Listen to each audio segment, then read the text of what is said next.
Dieudonné. Dieudonné, c'est du talent à l'état pur. C'est-à-dire, je pense que son nom est une prophétie. Dieu lui a donné un don.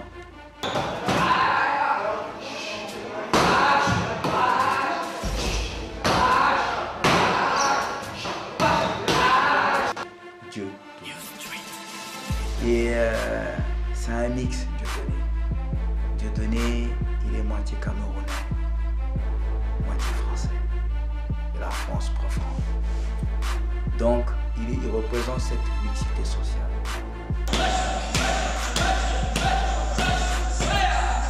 Et après, d'un coup, on a vu Dieudonné se détacher et puis devenu aujourd'hui l'axe du mal du showbiz, du système. Et j'ai été responsable de sa sécurité au Zénith. D'accord, et notamment à la main d'or pendant presque une année. D'accord, quand il était vraiment en danger au début.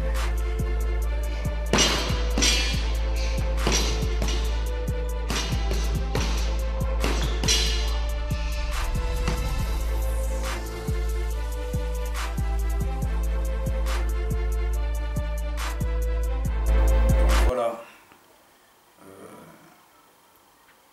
Je pense que les gens, ils ont suivi un peu mes actualités depuis quelques années. Les gens, ils savent très bien mon soutien envers Dieudonné. Je ne l'ai jamais caché. En tant qu'artiste talentueux, je disais même que c'est un don que Dieu lui a donné, d'où son nom Dieudonné. J'ai demandé pendant ces dernières périodes à ce que les frères de l'ombre le protègent, parce que je trouvais injuste le comportement du ministre Valls envers lui. Et ça m'a causé pas mal de préjudice au niveau de mes activités périscolaires et de mes activités associatives. Vous savez bien, quand vous soutenez un personnage ou une personnalité dissidente qui dénonce pas mal de choses avec un humour, souvent vous en subissez aussi des dommages. Et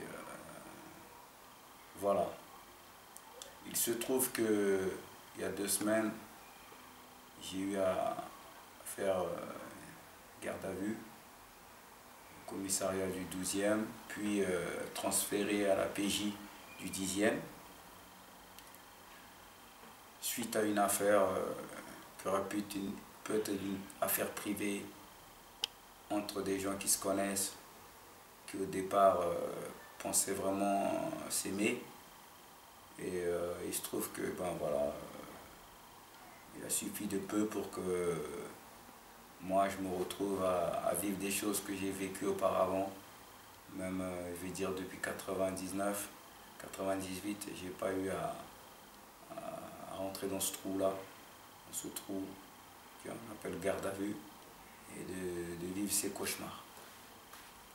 Donc voilà, Dieudonné, il a déposé plainte contre moi pour tentative d'extorsion de fonds. Avec plein de choses, je laisse l'affaire qui suit son cours par la voie qu'il a choisie lui-même, la voie de la justice. Ça, je pense qu'il croit maintenant à la justice de ce système qui s'oppose complètement. Je trouve ça vraiment étrange, troublant de sa part. Je suis encore troublé parce que chaque minute de cette garde à vue, j'ai fait 24 heures au lieu de 48 voire 72 si cela devait se poursuivre. Et ces 24 heures, chaque minute, c'est comme si j'avais fait 24 ans de prison. Toute ma vie, c'est tout mon dévouement envers des causes a failli être remis en question. Mais ce n'est pas le cas. C'est pas le cas et Dieu merci. Je suis surpris, choqué et troublé de ce comportement. Je sais pas. Mais je sais aussi que on arrive à tout confondre à un moment donné.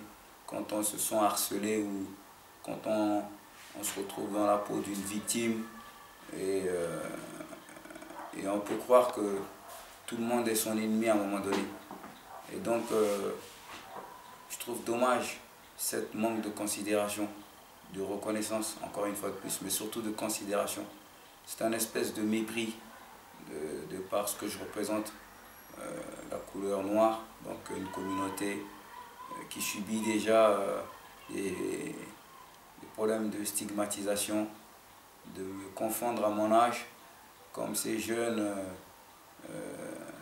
sans repère et qui se mettent à arracher des sacs à main ou à une petite vieille ou à un individu dans la rue pour lui soutirer de l'argent ou quoi que ce soit. Et je trouve ça c'est du mépris de sa part, puisque la somme dont il m'accuse est une petite somme pour ce qu'il représente, son patrimoine, richesse en argent. Et pour les sacrifices et les risques que j'ai pris pour lui, au nom de la communauté, au nom de la cause qui m'a galvanisé en m'approchant de lui, en m'impliquant dans ses affaires, qui est la cause du code noir, etc. Et la cause des gens sans voix, la cause des gens de la misère de tous les peuples. Je trouve ça vraiment très dur et très troublant, parce que d'après ce qu'il m'a dit, même dernièrement quand j'ai eu à intervenir au théâtre, lorsque des groupes sont venus pour l'agresser, il a dit que j'étais chez moi. Et quand on est chez soi, on peut venir à nu. Donc je suis venu à nu à son rendez-vous. Je suis venu pour avoir un dialogue, pour communiquer, pour échanger avec lui. Après, on peut avoir ses manières culturelles en tant qu'Africain d'origine, qui peut ne pas être compréhensive, cette manière, mais il n'y a rien de méchant. Parce que il fut un temps dans ma jeunesse où je répondais durement à certaines situations. Et ces temps-là, c'est révolu. Aujourd'hui, je suis maître des arts martiaux 6e dan. J'ai une grosse école des arts martiaux avec une confiance absolue des parents qui viennent me voir. J'assiste ces enfants dans le scolaire, chez eux et tout ça. Et je ne peux pas me permettre aujourd'hui de me réduire à ce point-là, d'aller braquer un frère ou une personnalité ou un personnage que j'estimais était victime d'un système.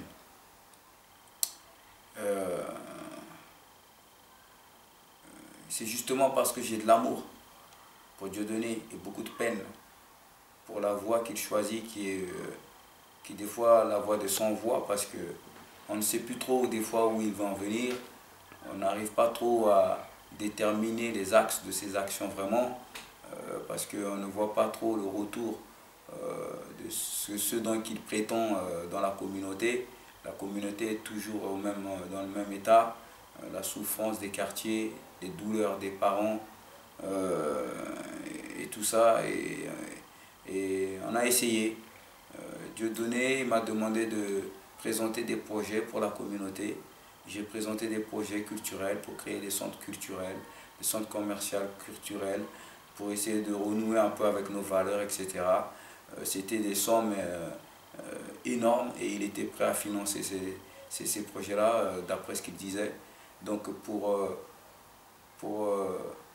c'est vraiment troublant de voir que pour 5000 €, je me retrouve dans un trou à rats.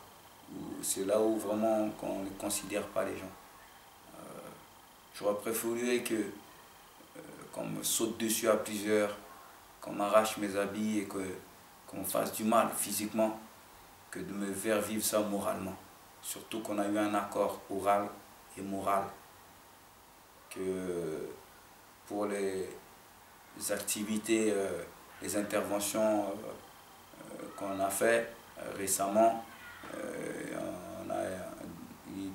on allait être rémunéré en conséquence.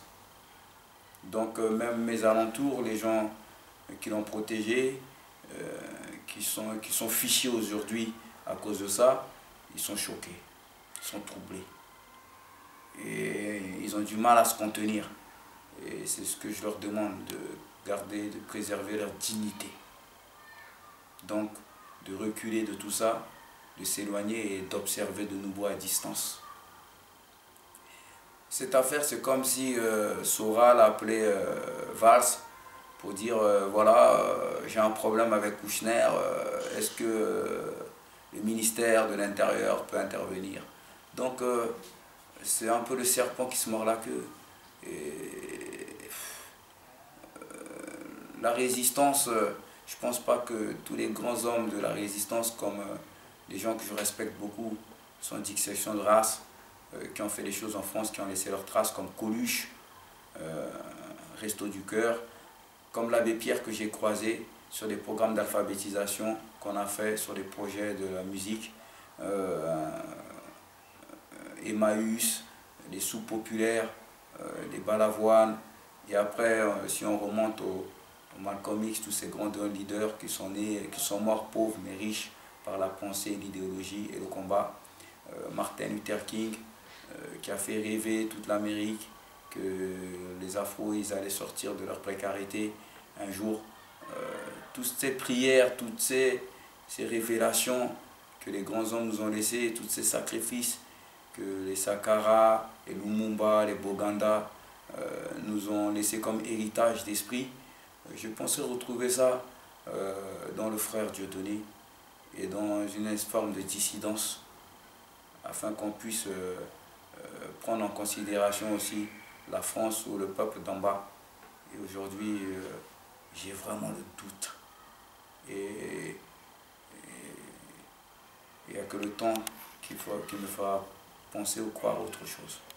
Donc je laisse le temps au temps.